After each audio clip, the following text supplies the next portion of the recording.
until 3 a.m. Wednesday. What? Blizzard conditions expected. Blizzard warning. Total snow accumulations 2 to 5 inches. Winds gusting as And this high as isn't even 70 fucking miles cold an hour. Wow. Where? Northern El Paso. When? Until 3 a.m. Mountain Daylight Time Wednesday. Not for me anyway. Impacts.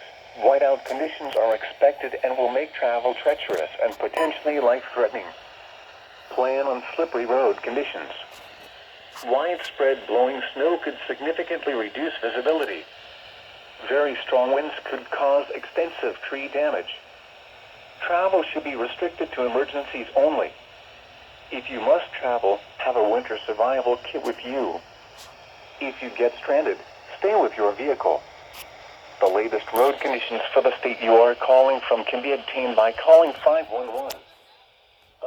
Oh, he's getting an alert now.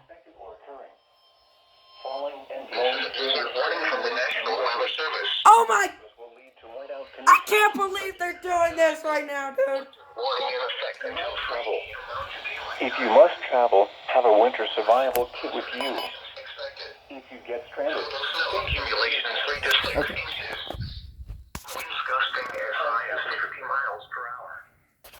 Where? Castle Rock, Kiowa, and the Palmer Divide. When? Until 3 a.m. Mountain Daylight Time Wednesday. The following impacts are expected. Heavy snow and blowing snow will significantly reduce visibility to 1/4 mile or less. The worst conditions will be now through midnight.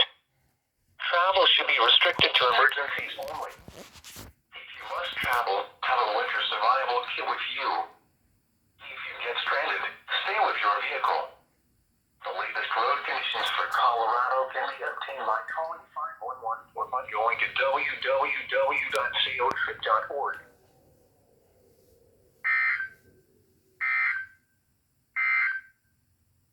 Here is the forecast for Denver. Oh my god, that was as soon as they like went at the same time pretty much. Oh my god. Yeah.